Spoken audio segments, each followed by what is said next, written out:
warahmatullahi wabarakatuh. Alhamdulillah, alhamdulillahilladzi hamdan katsiran thayyiban mubarakan fih. Asyhadu an la ilaha illallah wahdahu la syarikalah wa asyhadu anna Muhammadan abduhu wa rasuluh. Allahumma shalli wa sallim wa barik ala nabina Muhammadin sallallahu alaihi wasallam wa ala alihi wa ashabihi ajma'in. Amma ba'du. Allah Ta'ala fil Qur'anil Karim. A'udzubillahi minasyaitonir rajim. Bismillahirrahmanirrahim. Ya ayyuhalladzina amanu taqullaha haqqa tuqatih wa la tamutunna illa wa antum muslimun. Shadaqallahul azim. Wa qala Rasulullah sallallahu alaihi wasallam, ittaqillaha haitsuma kunta. Radina billahi rabba wa bil islami dina wa bi Muhammadin nabiyya wa rasula. Rabbi shrah li sadri wa yassir li amri wa hlul 'uqdatam min lisani yafqahu qawli. Alhamdulillah, puja dan syukur bagi kita senantiasa panjatkan kehadirat Allah Subhanahu wa taala yang telah memberikan berbagai macam kenikmatan, terutama nikmat kehidupan dalam keadaan sehat walafiat disertai dengan nikmat iman dan Islam. Salam kita sampaikan kepada Nabi Muhammad sallallahu alaihi wasallam. Allahumma shalli ala Muhammad wa ala Muhammad. Salam juga untuk segenap keluarganya, para sahabat, para tabi'in, tabi'ut tabi'in dan segenap kaum muslimin. Semoga kita semua nanti dapat syafaat beliau sehingga kita selamat dan bisa berjumpa berkumpul bersama beliau sallallahu alaihi wasallam dalam surganya Allah Subhanahu wa taala. Amin. Allahumma amin. Bapak Ibu jamaah yang dirahmati Allah, Imam Ali radhiyallahu an berkata, kata beliau, ya'ti 'alan nasi zamanun la yabqa minal Islam illa ismuhu wala minal Qur'an illa rasmuhu. Akan datang satu kaum nanti di akhir zaman di mana Islam tinggal nama saja, Islam tinggal nama, Quran tinggal tulisan saja. Dan kata beliau selanjutnya adalah manusia terburuk di saat itu adalah para ulama su namanya, yang mereka menimbulkan fitnah dan fitnah itu berakibat kepada mereka juga. Ini kata Imam Ali, dan juga ada hadis Nabi walaupun lemah yang serupa. Jadi ini ada sebuah pengajian. Tambahnya adalah yu'ammiruna masajid wa gharabun anil huda. Di mana masjid megah-megahan, besar, lapang, tapi kosong dari hidayah, sepi dari zikir, kata Nabi SAW. Ada tiga hal yang menarik dalam perkataan Ali dan Rasulullah SAW. Pertama, di akhir zaman katanya akan ada satu masa di mana Islam tinggal nama, Islam tinggal namanya saja. Kita tahu negeri kita ada negeri yang terbanyak kaum muslimin, tapi bagaimana keadaan mereka? Maka Rasul juga membayangkan, meramalkan umat Islam pada saat itu ada seperti buih di lautan. Buih besar tapi tak punya kekuatan. Karena tak punya kekuatan, kata beliau lagi sallallahu alaihi wasallam, seperti makanan hidangan yang diperebutkan pada masanya. Maka sahabat bertanya, apa sebab ya Rasulullah? Nabi mengatakan, ada satu penyakit umat di zaman nanti bernama al-wahan. Apa itu al-wahan Rasulullah? Al-wahan adalah hubbud dunya wa karahiyatul maut, cinta dunia dan takut mati. Mari kita tanya diri kita, apakah kita cinta dunia? Ciri orang cinta dunia adalah takut mati. Apakah kita takut mati? Boleh cinta dunia, tapi tak boleh berlebihan. Boleh takut mati, tapi bukan kematian yang takutkan, tapi kita takut mati tidak membawa iman Islam. Kita ingin mati dalam keadaan soleh. Wa tawaffana ma'al abror. Ya Allah, matikan aku dalam kebaikan. Matikan aku dalam keadaan iman Islam. Matikan aku dalam keadaan sedang beribadah, ya Allah. Jangan sampai kita mati sedang tidak menjalankan kewajiban atau sedang bermaksiat, berdosa kepada Allah Subhanahu wa taala. Nauzubillah. Bapak Ibu jemaah yang dirahmati Allah. Kemudian bagaimana keadaan umat Islam saat itu? Seperti buah tadi, bayangkan misalkan jumlah umat Islam berapa banyak coba. Tapi berapa banyak mereka yang menjalankan kewajibannya. Yang mereka sholat subuh berjamaah atau sholat saja. Ya. Survei kami mengatakan para pemuda kita dari 10 orang, 8 masih belang-belang sholatnya. Cuma 2 yang disiplin. Yang kedua tentang Quran. Survei di Kementerian Agama, cuma 30% yang bisa baca Quran dengan baik dan benar. Sebanyak 70% tak bisa baca Quran dengan baik dan benar. Kita orang tua mungkin bisalah. Tapi anak kita bagaimana? Anak kita SMP, SMA tak bisa baca Quran, masih ikro, mengeja, itu pun salah-salah. Bagaimana jumlah besar ini bisa punya kekuatan? Maka karena memang seperibuih lah jadinya. Ada angin ke barat, angin ke timur. Kenapa? Kualitasnya rendah. Ilmu sudah ditinggalkan, membaca sudah menjadi banyak, menyesakan, tak mau anak kita baca, apalagi baca kitab, buku agama. Anak kita hanya main game, siang, pagi, malam. Bagaimana ke depannya? Masya Allah, tambah hancur. Maka ini adalah beban kita, tanggung jawab kita sebagai orang tua yang nanti akan diminta pertanggungjawaban sama Allah SWT. Bagaimana aku titipkan anak kepada kalian? Kalian tak bisa menjaganya, kalian tak bisa mendidiknya. Maka doalah kepada Allah, Rabbi habli minas sholihin, ya Allah berikan kepada aku anak yang soleh, yang menjadi qurrata ayun, menjadi penyuk hati, penyuk mata. Jemaah, Islam dengan nama kata Nabi dan kata Ali. Siapa yang sekarang berbuat maksiat dosa, yang mencuri, korupsi, narkoba, membunuh, berzina, umat Islam. Umat Islam kebanyakannya, Masya Allah. Bagaimana bangkit punya kekuatan? Andaikan kuantitas tadi disertai dengan kualitasnya, ilmunya mantap, insya Allah kita kuat. Nama bukan main, bagus.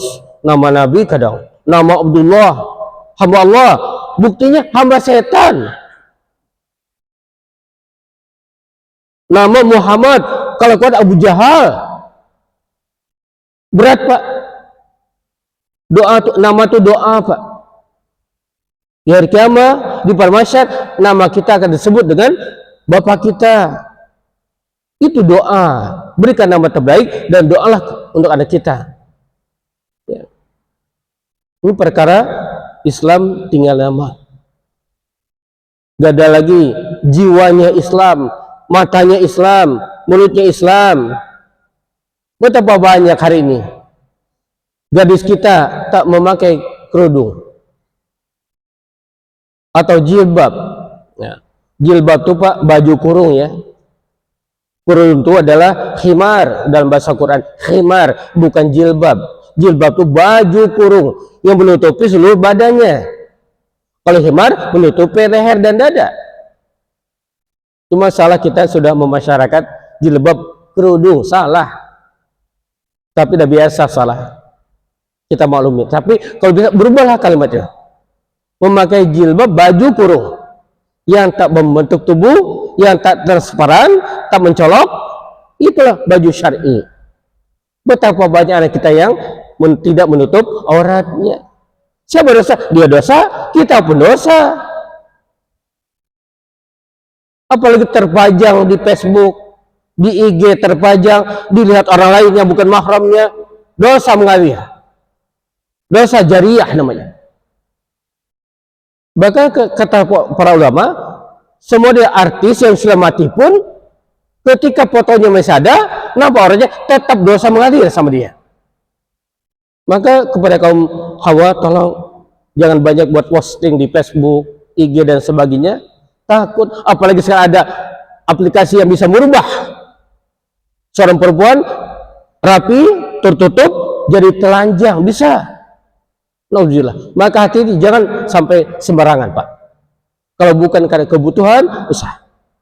Bisa jadi yang rapi sekali lagi, sempurna, nutup aurat dari kepala sampai kaki, tutup, tapi bisa dibuat jadi telanjang, Bapak Ibu. Sekarang zaman canggih edan. Ya. Yang tak bergerak pun jadi bergerak, berbuat. Masya, foto bisa buat apa saja dengan IE apa namanya tuh, nggak tahu saya. Luar biasa. Yang pertama. Yang kedua, kata Ali dan kata Nabi, Quran tinggal tulisan saja. Tak dibaca, apalagi dipelajari, apalagi diamalkan. Cuma hiasan, cuma jadi bahan mas kawin seperangkat alat sholat tunai dibaca, tidak. Nanti minta pertanggungjawabannya dia. Kenapa? Mas kawin, emas dipakai untuk kawin. Makanya Nabi pakai barang berharga, Pak. Unta, silakan. Kalau kita kan emas kecil tapi barangnya mahal, emas kecil, emas kawin. Tolong Pak, jangan sok islami. Mas kawinnya seperangkat salat tunai, misal. Ustaz, nanti itu kewajiban suami kepada istrinya, berikan salat, berikan Quran. Mas kawin, mas kawin. Maaf Pak, ini pendapat saya seperti itu. Quran tinggal nama, hiasan indah bukan main. Tapi tak paham kita. Baca pun salah kadang-kadang.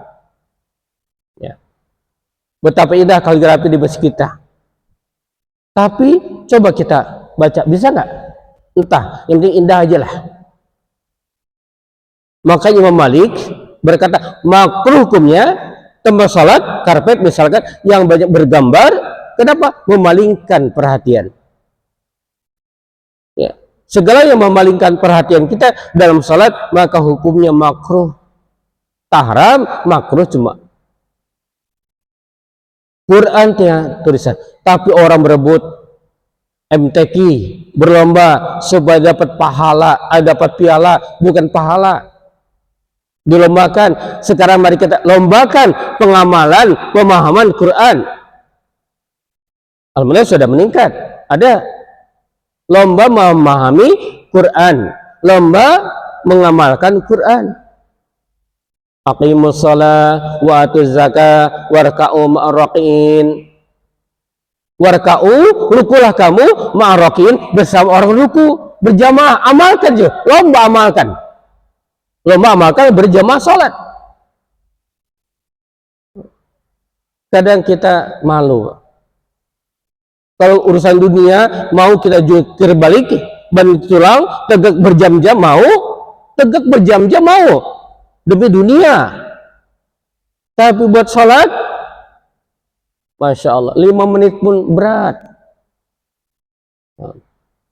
Quran, usahlah 2 lembar, 3 lembar, seayat pun ngantuk dibuatnya. Setan memang pandai. Bergelantungan di bulu mata kita, ketika baca Quran, setan beramai-ramai, berusaha menutup mata kita. Ya. Setan pandai. Jumatan, Masya Allah, nampak. Sedang Jumatan ngantuk, tidur, selesai Jumatan hilang atur, segar lagi. Setan memang pandai. Sadar kita.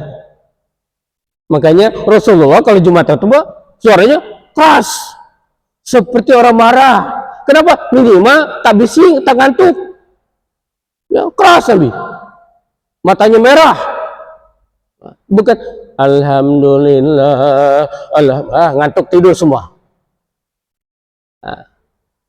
Quran tolong baca. Meskipun sehari sembar, seayat lah jadi.